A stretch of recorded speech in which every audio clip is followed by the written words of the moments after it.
പിതാവിൻ്റെയും പുത്രൻ്റെയും പരിശുദ്ധാത്മാവിൻ്റെയും നാമത്തിൽ ആമേൻ. എൻ്റെ പ്രിയപ്പെട്ടവരെ, ഇന്ന് ഏപ്രിൽ 24 വെള്ളിയാഴ്ച. അമ്മേ പരിശുദ്ധ അമ്മേ, അമ്മേ പരിശുദ്ധമേ, ദൈവമാതാവേ, കൃപാസനത്തിലൂടെ ഞങ്ങളുടെ ദേശത്തിനും അമ്മ മധ്യസ്ഥം തേടി തന്ന എല്ലാ അനുഗ്രഹങ്ങൾക്കും കൃപകൾക്കും ഞങ്ങളിപ്പോൾ ഹൃദയം നിറഞ്ഞ നന്ദി പറയുന്നു. അമ്മേ പരിശുദ്ധമേ, ദൈവമാതാവേ, 2004 ഡിസംബർ 7 ഉച്ചകഴിഞ്ഞ് 2:30 കൃപാസനത്തിൽ സംഭവിച്ച അമ്മയുടെ പ്രത്യക്ഷപ്പെടലിനെ കുറിച്ച് തിരുസഭയ്ക്ക് സമർപ്പിച്ചിരിക്കുന്ന പഠനരേഖകളുടെ സഭാത്മകമായ പഠനം ആരംഭിക്കുവാൻ ഞങ്ങൾ പ്രാർത്ഥിക്കുന്നു. അമ്മേ പരിശുദ്ധമേ, ഭൂസ്വർലോകങ്ങളുടെ രാജ്ഞിയായ അങ്ങേയ്ക്ക് ഭൗമസംരക്ഷണത്തിനായി പ്രപഞ്ചപ്രകൃതിയെ തന്നെ തിരുസഭ പ്രതിഷ്ഠിക്കുവാൻ ഈ പ്രത്യക്ഷീകരണം വഴി ഇടയാക്കണമേ. പരിശുദ്ധമേ, ജപമാല മാതാവേ, സകല കൃപാസനം പ്രാർത്ഥനയോടും ചേർത്ത് ഞങ്ങളിപ്പോൾ പ്രാർത്ഥിക്കുന്ന ഈ കുടുംബത്തിന്റെ പ്രത്യേക നിയോഗം പറ മക്കളെ.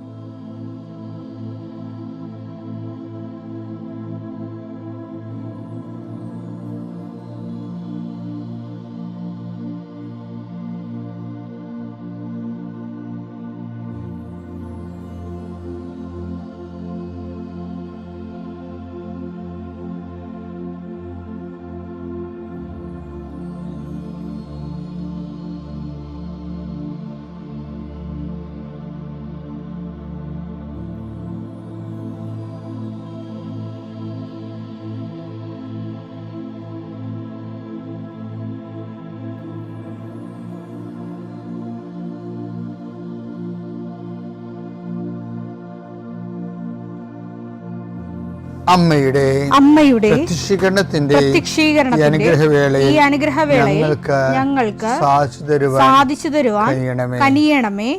ആമേൻ. വിശ്വാസ പ്രമാണം. സർവശക്തനായ പിതാവും ആകാശത്തിന്റെയും ഭൂമിയുടെയും സൃഷ്ടാവുമായ ദൈവത്തിൽ ഞാൻ വിശ്വസിക്കുന്നു. അവിടുത്തെ ഏകപുത്രനും ഞങ്ങളുടെ കർത്താവുമായ ഈശോമിശിഹായിലും ഞാൻ വിശ്വസിക്കുന്നു. ഈ പുത്രൻ പരിശുദ്ധാത്മാവിനാൽ ഗർഭസ്ഥനായി കന്യകാമറിയത്തിൽ നിന്ന് പിറന്ന് പൊന്തിയോസ് പീലാത്തോസിന്റെ കാലത്ത് പീഡകൾ സഹിച്ച് കുരിശിൽ തറയ്ക്കപ്പെട്ട് മരിച്ച് അടക്കപ്പെട്ട് പാതാളങ്ങളിൽ ഇറങ്ങി മരിച്ചവരുടെ ഇടയിൽ നിന്ന് 3-ാം നാൾ ഉയർത്ത് സ്വർഗത്തിലേക്ക് എഴുന്നള്ളി സർവശക്തിയുള്ള പിതാവായ ദൈവത്തിന്റെ വലതുഭാഗത്തിരിക്കുന്നു. അവിടെ നിന്ന് ജീവിക്കുന്നവരെയും മരിച്ചവരെയും വിധിക്കുവാൻ വരുമെന്നും ഞാൻ വിശ്വസിക്കുന്നു. പരിശുദ്ധാത്മാവിലും ഞാൻ വിശ്വസിക്കുന്നു. വിശുദ്ധ കത്തോലിക്കാ സഭയിലും പുണ്യവാന്മാരുടെ ഐക്യത്തിലും പാപങ്ങളുടെ മോചനത്തിലും ശരീരത്തിന്റെ ഉയർപ്പിലും നിത്യമായ ജീവിതത്തിലും ഞാൻ വിശ്വസിക്കുന്നു. ആമേൻ. സ്വർഗ്ഗസ്ഥനായ ഞങ്ങളുടെ പിതാവേ, അങ്ങയുടെ നാമം പൂജിതമാകണമേ. അങ്ങയുടെ രാജ്യം വരണമേ. അങ്ങയുടെ തിരുമനസ് സ്വർഗത്തിലെ പോലെ ഭൂമിയിലും ആകണമേ.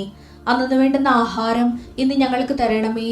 ഞങ്ങളോട് തെറ്റ് ചെയ്യുന്നവരോട് ഞങ്ങൾ ക്ഷമിക്കുന്നത് പോലെ ഞങ്ങളുടെ തെറ്റുകൾ ഞങ്ങളോടും ക്ഷമിക്കണമേ. ഞങ്ങളെ പ്രലോഭനത്തിൽ ഉൾപ്പെടുത്തരുതേ, തിന്മയിൽ ഞങ്ങൾ രക്ഷിക്കണമേ. ആമേൻ. നന്മ നിറഞ്ഞ മറിയമേ, സ്വസ്തി. കർത്താവ് അങ്ങയുടെ കൂടെ സ്ത്രീകളിൽ അങ്ങ് അനുഗ്രഹിക്കപ്പെട്ടവളാകുന്നു. അങ്ങയുടെ ഉദരത്തിൻ ഫലമായി ഈശോ അനുഗ്രഹിക്കപ്പെട്ടവനാകുന്നു.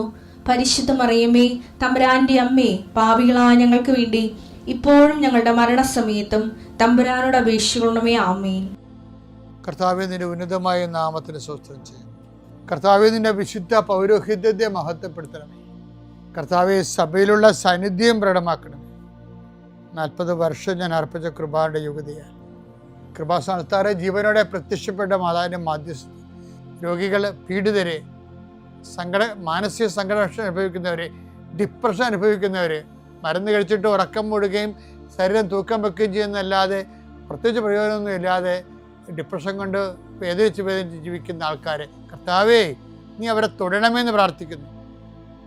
ഓട്ടിസം കുഞ്ഞുങ്ങളെ, ഹൈപ്പർ ആക്ടിവിറ്റി കുഞ്ഞുങ്ങൾ, അവിടെ മാതാപിതാക്കന്മാരും മനസ്സ് കെട്ടുപോയവരെ, തകർച്ച സങ്കടം കൊണ്ട് അവർക്ക് ജീവിക്കാൻ പറ്റാത്തവർ, ജീവിക്കാൻ വേണ്ടി ജീവിതത്തോട് മൽപ്പിടുത്തം നടത്തുന്നവർ, മരുന്ന് കഴിച്ചിട്ടും രോഗം സുഖമാക്കാതെയും രോഗം പൊറുക്കാതെയും ഇരിക്കുന്നവർ, എൻ്റെ കർത്താവിന് ഉന്നതമായ നാമത്തിൽ സഭയുടെ അധികാരത്തിൽ കുരിശിൻ്റെ അടയാളത്തിൽ ദൈവശക്തിയാൽ നിനക്ക് ദൈവസന്ധിപ്പും സൗഖ്യം ലഭിക്കട്ടെ.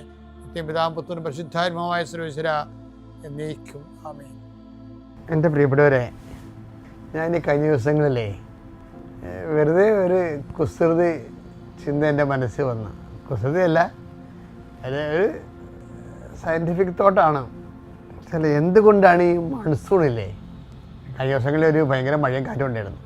അപ്പോൾ ഞാൻ ചിന്തിച്ചു പോയതാ, എന്തുകൊണ്ടാണ് ഈ മൺസൂൺ കാലത്ത് നമ്മുടെ ചെടികളില്ലേ, ചെടികൾ, മരങ്ങൾ എല്ലാം വളർച്ച അറസ്റ്റ് ചെയ്ത് ഇങ്ങനെ ഡോർഫായിട്ട് നിൽക്കും, ഡ്രൂപ്പായിട്ട് നിൽക്കും, അതായത് ഇങ്ങനെ മുരടിച്ച് നിൽക്കും. അപ്പോൾ അത് എന്തുകൊണ്ടാണ് ഇങ്ങനെ മുരടിച്ച് നിൽക്കുന്നത്? മഴക്കാലത്ത് നല്ല വെള്ളം കിട്ടുമ്പോൾ ചാടി വളരേണ്ടതല്ലേ, അതിന് പകരം നേരെ കിഴിപ്പോട്ടാണല്ലോ ചെടി വളരണത് എന്ന് ചിന്തിച്ച് ഞാൻ നമ്മുടെ ChatGPT സാധനം അടിച്ച് നോക്കി. എന്തുകൊണ്ടാണ് മൺസൂൺ കാലത്ത് ഇങ്ങനെ ട്രീസ് ഇങ്ങനെ ഡ്രൂപ്പ് മുരടിച്ച് പോണതെന്ന്. അപ്പോൾ അവർ 2-3 കാര്യങ്ങൾ പറഞ്ഞവർ. ഒന്നാമത്തെ കാര്യം പറഞ്ഞത്, ഈ മൺസൂൺ കാലത്ത് എപ്പോഴും മഴയായിരിക്കുമല്ലോ. മഴയായിരിക്കുമ്പോൾ ഈ മഴ മേഘങ്ങൾ എപ്പോഴും ഇങ്ങനെ ആകാശത്ത് തങ്ങി നിൽക്കും. അത് കാരണം സൂര്യൻ അധികം പ്രകാശം കിട്ടത്തില്ലാത്തത് കൊണ്ട് ഫോട്ടോസിന്തസിസ് നടക്കത്തില്ല. ഞാൻ ചിന്തിച്ചില്ല, പക്ഷേ ChatGPT സാധനമുണ്ട്. ഫോട്ടോസിന്തസിസ് നടക്കത്തില്ല, ചെടിക്ക് ആവശ്യമായ ഭക്ഷണം കിട്ടത്തില്ല, അതുകൊണ്ട് അത് മഞ്ഞ നിറമായിട്ട് വളർച്ച മുരടിക്കും. രണ്ടാമതൊരു കാര്യം അത് പറഞ്ഞത്, ഈ വെള്ളം ഹെവി ഡൗൺ പോറല്ലേ, അപ്പോൾ വെള്ളം കെട്ടി നിൽക്കും ചുവട്ടിലൊക്കെ, മരത്തിൻ്റെയൊക്കെ പറമ്പിലൊക്കെ നമ്മൾ കണ്ടിട്ടില്ലേ. അങ്ങനെ വെള്ളം കെട്ടുന്നത് എന്താ കുഴപ്പമെന്ന് വെച്ചാൽ വേരിന് ഓക്സിജൻ കിട്ടത്തില്ല. അപ്പോൾ നമ്മൾ പറയുന്ന കാര്യമില്ല, ഭയങ്കര സീരിയസ് വിഷയമാണ്. വേരിന് ഓക്സിജൻ കിട്ടത്തില്ല. അപ്പോൾ അതുകൊണ്ട് തന്നെ അവിടെ നിന്ന് വെള്ളവും വലിക്കണ പരിപാടിയൊന്നും നടക്കത്തില്ല. വളവും വെള്ളവും ഒന്നും വലിക്കത്തില്ല, ഓക്സിജൻ കിട്ടത്തില്ലേ. അപ്പോൾ അവിടെയും ബ്ലോക്കാവും. പിന്നെ ഈ വെറ്റ് ഡിസീസ് എന്ന് പറഞ്ഞ കുറേ സാധനമുണ്ട്. മഴ ഈർപ്പം ഉണ്ടെങ്കിൽ കുറേ ഫംഗസൊക്കെ വരും. അങ്ങനെയാണ് വേരിന് അഴുക്കലൊക്കെ വരണത്. അപ്പോൾ ചിലപ്പോൾ വേര് ചീലനൊക്കെ നമ്മൾ പറയത്തില്ലേ, അത് ഫംഗൽ ഇൻഫെക്ഷനാണ്. അപ്പോൾ അവർ പറഞ്ഞാൽ അതിൻ്റെ വേപ്പിൻ്റെ എണ്ണ വേരെ തേക്കണമെന്നൊക്കെ പറഞ്ഞിടക്ക്. അപ്പം ചെടിയിൽ നിന്ന് കിട്ടുന്ന വരുമാനത്തെ കൂടുതലായിരിക്കും ചിലപ്പോൾ വേപ്പിൻ്റെ എണ്ണ ബാധിച്ച് വേരിനെ ട്രീറ്റ് ചെയ്യണമെന്നുള്ളത്. ഭയങ്കര പാടാണ് എല്ലാം. അപ്പം ഞാൻ ഇങ്ങനെ ചിന്തിക്കാൻ കാരണം വെച്ചാൽ ഇപ്പം ഇത്രയും വിഷയങ്ങളാണ് ഒരു അപ്പം ചെടിയുടെ നല്ല കാലമല്ല ശരിക്കും പറഞ്ഞാൽ. എൻ്റെ കാറ്റും മഴയും വന്ന് ചെടിയുടെ ബ്രാഞ്ചൊക്കെ ഒടിഞ്ഞു പോകും അല്ലേ, കാറ്റും മഴയൊക്കെ വരുമ്പോൾ. ചെടിയെ ചിലൊക്കെ വേരോടെ ചാഞ്ഞ് നിൽക്കും, ചിലപ്പോൾ വീണ് പോവുകയും ചെയ്യും. അപ്പോൾ മനുഷ്യരെക്കാൾ ഗതികെട്ടൊരു കാലമാണ് ഈ മൺസൂൺ വൃക്ഷങ്ങൾക്കെന്ന് പറയണത്. അതുകൊണ്ടാണ് ദൈവം എല്ലാ കാലത്തും വൃക്ഷങ്ങൾ ഉണ്ടാക്കാതെ, എല്ലാ കാലത്തും മൺസൂൺ ഇല്ലല്ലോ. അപ്പോൾ എന്ത് പരിപാലനമാണ് ചെടികളോട് കാണിക്കണത്?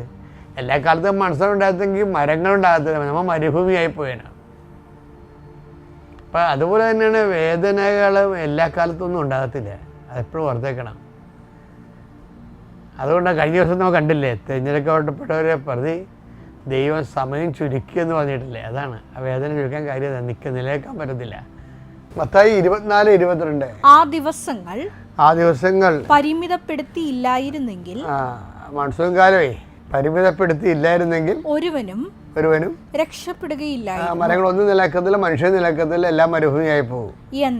എന്നാൽ ദൈവം അത് പരിമിതപ്പെടുത്തിയെന്നാണ് ബൈബിൾ പറയണത്. അപ്പം ഇതുപോലെ നമ്മുടെ ദുഃഖങ്ങളും അങ്ങനെയാണ്. എല്ലാ കൊല്ലവും ഇങ്ങനെ, എല്ലാ കാലവും ഇതുപോലെ ദുഃഖ ദുരിതമാണെന്ന് വിചാരിക്കരുത്. ഒരു ടൈം വെച്ച് അത് സ്റ്റോപ്പ് ചെയ്യും. അപ്പോൾ കൊണ്ട് പ്രത്യാശയോടെ ഒരു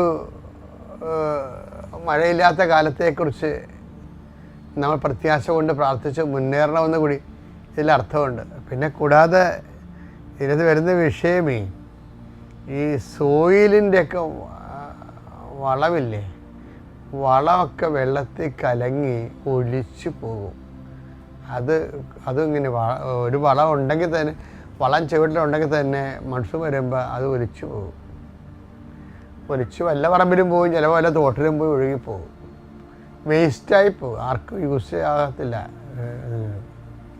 അപ്പം ഇങ്ങനെയൊക്കെ വരുമ്പോൾ നമ്മൾ ശരിക്കും ഒരു ഉണങ്ങത്തില്ലെങ്കിൽ മെലിഞ്ഞ് ഫലപ്രദവിക്കാത്ത രീതിയിൽ മെലിച്ചിൽ വരും. ഈ ഒരു കാലം മനുഷ്യന്മാർക്ക് എല്ലാവർക്കും ഉണ്ടാവും മൺസൂണിൻ്റെ ഒരു കാലം. അതുകൊണ്ട് കർത്താവ് അതിൻ്റെ അകത്ത് പറഞ്ഞിരിക്കുന്നത്, ഞാൻ രോഗിയായിരുന്നു, നിങ്ങൾ എന്നെ സന്ദർശിച്ചു. ഞാൻ കാരാഗൃഹവാസിയായിരുന്നു, നിങ്ങളെന്നെ സന്ദർശിച്ചു. എനിക്ക് വിശന്നു, നിങ്ങളെനിക്ക് ഭക്ഷണം തന്നു. എനിക്ക് ദാഹിച്ചു, നിങ്ങളെനിക്ക് കുടിക്കാൻ തന്നു. ഞാൻ നഗ്നനായിരുന്നു, നിങ്ങളെന്നെ ഉടുപ്പിച്ചു. അപ്പോൾ ഈ മൺസൂൺ കാലം നമ്മുടെ മനുഷ്യർക്കും വരും ഇതുപോലെ. അതുകൊണ്ടാണ് ദൈവം ഈ മൺസൂൺ കാലം അനുഭവിക്കുന്ന എല്ലാ മനുഷ്യരെയും ക്രിസ്തുവായിട്ട് തന്നെ കാണണമെന്നും അവർക്ക് ആ സമയത്ത് സപ്പോർട്ട് ചെയ്യണമെന്ന് ആണ് ബൈബിളിൻ്റെ നടപടിക്രമം. ബൈബിൾ നടപടിക്രമം അതാണ്, ആ സമയത്ത് സപ്പോർട്ട് ചെയ്യണമെന്ന്. സപ്പോർട്ട് ചെയ്തില്ല എന്നുണ്ടെങ്കിൽ നമ്മുടെ ജന്മദൗത്യം തന്നെ ജന്മദൗത്യമായിട്ടാണ് ദൈവം നമുക്ക് തന്നിരിക്കുന്നത്. രോഗിയെ, കരകവാസിയെ, നഗ്നനെയും വിശക്കുന്നവനെയും ഒക്കെ അവൻ്റെ മൺസൂൺ മഴ തോരാത്ത കാലങ്ങളിലെ, കണ്ണീര് തോരാത്ത കാലങ്ങളിലെ അവന് കൈത്താങ്ങായി നിൽക്കുന്നത് നിസ്സാരമല്ല. ശരിക്കും 25:35 എന്തെന്നാൽ എനിക്ക് വിശന്നു, നിങ്ങൾ ഭക്ഷിക്കാൻ തന്നു. എനിക്ക് ദാഹിച്ചു, നിങ്ങൾ കുടിക്കാൻ തന്നു. ഞാൻ പരദേശിയായിരുന്നു, നിങ്ങൾ എന്നെ സ്വീകരിച്ചു. ഞാൻ നഗ്നനായിരുന്നു, നിങ്ങൾ എന്നെ ഉടുപ്പിച്ചു. ഞാൻ രോഗിയായിരുന്നു, നിങ്ങൾ എന്നെ സന്ദർശിച്ചു. ഞാൻ കാരാഗൃഹത്തിലായിരുന്നു, നിങ്ങൾ എൻ്റെ അടുത്ത് വന്നു. ഇതെല്ലാം അപ്പം നിങ്ങൾ ഓർക്കും, അവസാന ഈശോയെ കുറിച്ച് പറയണത് എന്താണ്? എൻ്റെ പിതാവിനാൽ അനുഗ്രഹീതരെ വരുവിൻ. അവിടെയാണ് എനിക്ക് ടെസ്റ്റ് ചെയ്യാനുള്ളത് നിങ്ങൾക്ക്. മത്തായി 25:34. അനന്തരം രാജാവ് തന്റെ വലതുഭാഗത്തുള്ളവരോട് അരുളി ചെയ്തു, എന്റെ പിതാവിനാൽ അനുഗ്രഹിക്കപ്പെട്ടവരെ വരുവിൻ. ലോകസ്ഥാപനം മുതൽ നിങ്ങൾക്കായി സജ്ജമാക്കിയിരിക്കുന്ന രാജ്യം അവകാശപ്പെടുത്തുവിൻ. അപ്പൊ ഇതിന്റെ വിഷയം നമ്മൾക്ക് ഈ വ്യാഖ്യാനങ്ങൾ വരുന്ന ഒരു പ്രശ്നമുണ്ട്. ഇതിനെ പെട്ടെന്ന് എടുത്ത് നിത്യതയുമായിട്ടാണ് കണക്ട് ചെയ്യണത്. എന്താണ്? എൻ്റെ പിതാവിനാൽ അനുഗ്രഹീതരെ വരുവിൻ, ലോക ആരംഭം മുതൽ നിങ്ങൾക്ക് ഒരിക്കലും രാജ്യം കൈവശമാക്കാൻ. അപ്പം നിത്യതയുടെ അന്ത്യവിധിയുമായിട്ട് ബന്ധപ്പെടുത്തിയാണ് ഈ ഭാഗങ്ങൾ എപ്പോഴും വ്യാഖ്യാനിക്കുന്നത്. പക്ഷേ നിങ്ങളത് ചിന്തിച്ച് നോക്കിയേ, ഈശോ എന്താ പറയണത്? ചത്ത് കഴിയുമ്പോൾ അനുഗ്രഹിക്കുമെന്നാണ് പറയണത്. എൻ്റെ പിതാവിനാൽ അനുഗ്രഹിക്കപ്പെട്ടവരെ വരുവിൻ. ഇത് ചെയ്യുമ്പോൾ തന്നെ നമ്മൾ അനുഗ്രഹീതരായി. അതുകൊണ്ടാണ് ഈ ഉടമ്പടിയിൽ ഇത് വെച്ചിരിക്കണത്.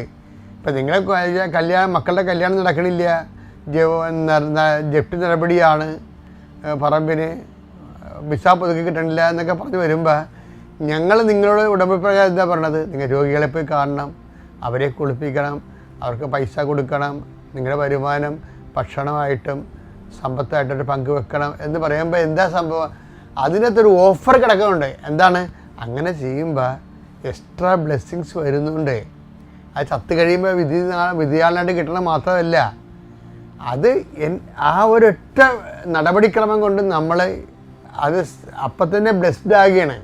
അതുകൊണ്ടാണ് ഞാൻ നിങ്ങളോട് എപ്പോഴും ഈ വിഷയത്തെ, കാരുണ്യപ്രവൃത്തിയെക്കുറിച്ച് പറയുമ്പോൾ, കാരുണ്യപ്രവൃത്തിയുടെ ഈ മൺസൂൺ കാലത്ത് മനുഷ്യനായി നിൽക്കാൻ കഴിഞ്ഞാലേ നമ്മൾക്കും നമ്മളുടെ മൺസൂൺ കാലങ്ങളെ അതിജീവിക്കാൻ കഴിയും. പിതാവിൻ്റെയും പുത്രൻ്റെയും പരിശുദ്ധാത്മാവിൻ്റെയും നാമത്തിൽ.